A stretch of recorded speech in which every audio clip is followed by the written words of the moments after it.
Os jogadores do Internacional se reapresentaram nesta terça-feira após o empate do fim de semana contra a equipe do Juventude e iniciaram a preparação para enfrentar o Corinthians pelo Campeonato Brasileiro no sábado, em um jogo onde o Inter vai ter alguns desfalques e algumas possíveis mudanças, principalmente do meio para frente. O técnico Mano Menezes deu uma entrevista exclusiva ao Donos da Bola e falou sobre vários assuntos importantes onde a gente vai destacar alguns dos melhores momentos aqui no Diário. Também Thiago Galhardo deu uma entrevista na Europa, projetando o seu futuro após o término do contrato com o Celta de Vigo, mas não garantiu permanência no Internacional, que está de olho em um zagueiro com passagens pela seleção brasileira que está livre no mercado. Esse é o Diário do Inter KTO de terça-feira, 10 de maio de 2022.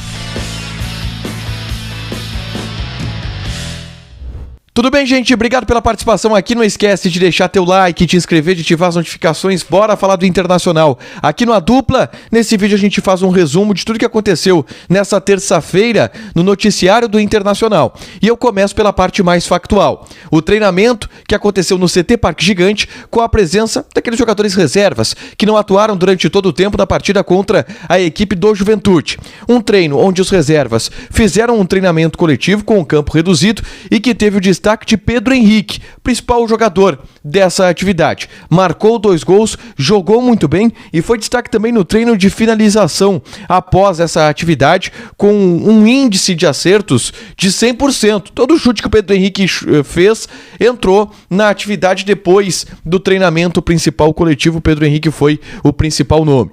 O Inter não tem o Bruno Mendes, que não pode jogar contra a equipe do Corinthians, e pode ter algumas mudanças do meio para frente. O David, por exemplo, pode entrar na vaga do Alexandre Alemão, centralizado com o Pedro Henrique por um lado do campo. E aí fica Pedro Henrique de um lado, o Wanderson de outro, com o David na frente. É uma das possibilidades que o técnico Mano Menezes tem para essa partida. Até porque hoje eu tive a oportunidade de conversar com o Mano Menezes sobre vários assuntos, tanto fora do ar como também no ar, na entrevista que ele nos concedeu no Donos da Bola na TV.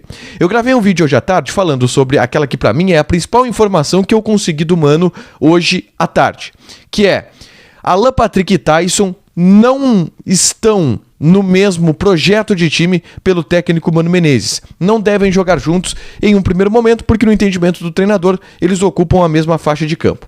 Tem muita gente me xingando nos comentários daquele vídeo, dizendo que o Mano não falou isso na entrevista. Vamos lá. Ele falou algo muito parecido com isso, no ar. Ele disse que o Alan Patrick joga como um meia, o Taison ou um meia ou um segundo atacante, não joga mais como beirada. E para os dois poderem jogar juntos, teria que fazer toda uma adaptação do sistema tático. Mas eu tenho outras conversas também com o Mano ao longo do dia. Nem todas eu posso revelar aqui, mas o que eu posso revelar é a informação. Acreditem em mim, Taison e Alan Patrick não vão jogar juntos em um primeiro momento no time do Mano Menezes. Ele não projeta isso. É ou Alan Patrick ou Taison, beleza?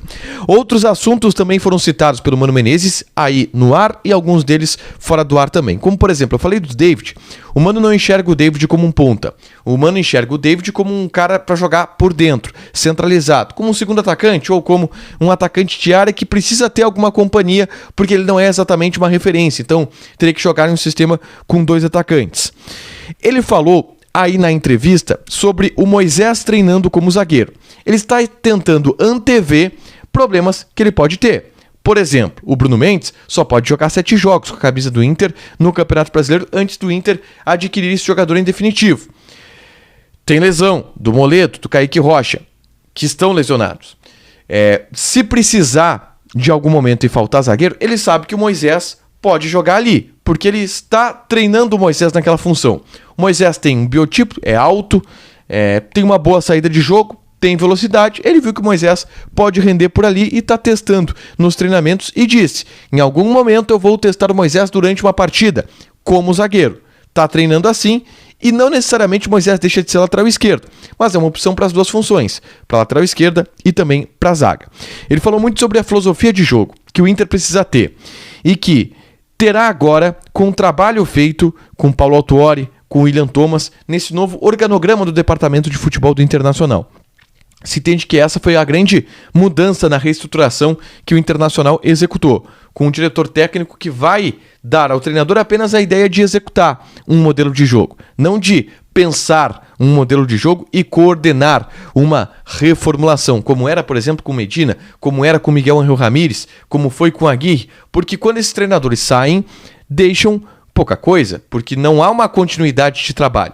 É essa a ideia do Internacional com o Mano Menezes a partir de agora, e o Mano tocou muito nesse aspecto da filosofia de jogo que ele busca. E aí ele disse, se busca um estilo de jogo mais propositivo, mas se constrói isso somente a partir de vitórias, e é isso que o Inter está buscando nesse primeiro momento.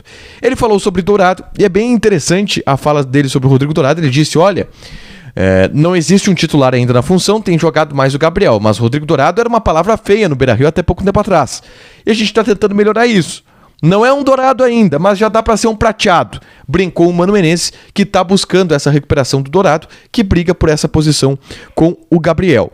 Ele falou também sobre a questão envolvendo o Edenilson. Ele pediu para o torcedor colorado dar paciência, ter paciência com o Edenilson.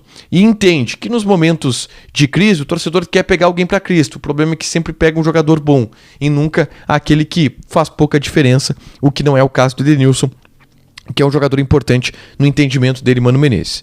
Muito boa entrevista, eu falei até no vídeo anterior, um papo muito legal com o Mano Menezes, também fora do ar, que é um cara super gente boa, bem legal essa aproximação que a gente teve com o técnico do Internacional hoje. O próximo assunto que eu trago aqui é sobre Thiago Galhardo. O Thiago Galhardo deu uma entrevista para a Betway, e que foi reproduzida pelo Transfer Market, que é um site ligado ao mercado de transferências. Nessa entrevista, foi perguntado se o Galhardo segue no Celta ou se ele volta para o Internacional. A resposta dele: essa pergunta até meu pai tem me feito, e de fato eu não sei.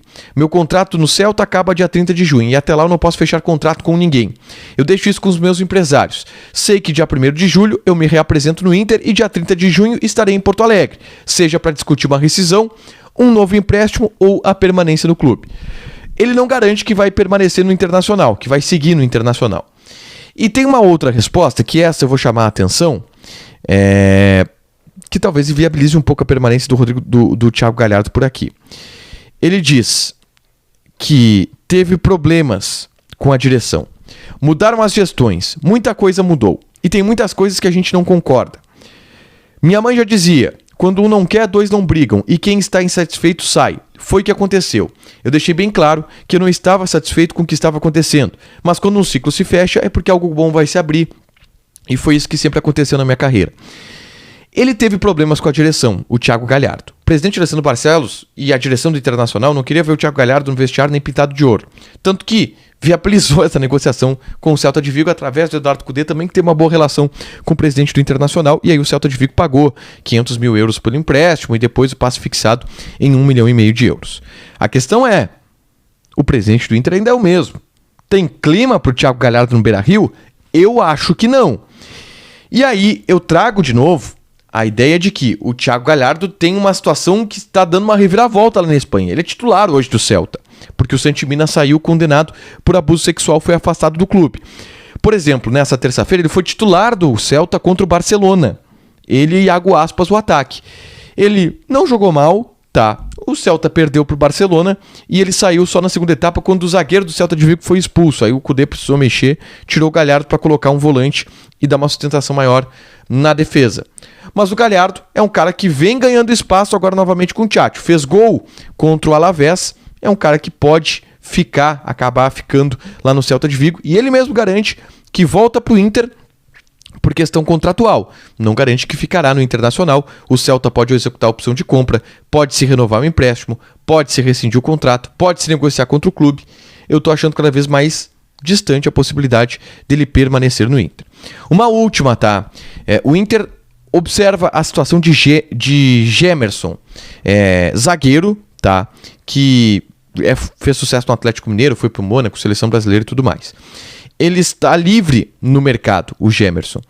E ele está sendo disputado por alguns clubes do futebol brasileiro. Além do Inter, que demonstrou interesse, porque tem essa situação aí dos zagueiros, que precisa reforçar para a próxima temporada principalmente, o Botafogo e o Atlético Mineiro estão de olho. Então é um cara para a gente ficar observando, porque pode ter algum tipo de negociação com o Internacional no futuro. O empresário dele disse para alguns colegas que teve uma conversa com o Inter, mas não iniciou uma negociação. então o Inter de alguma maneira monitora esse jogador e está de olho nele. Para fechar, senhores, vamos falar de KTO.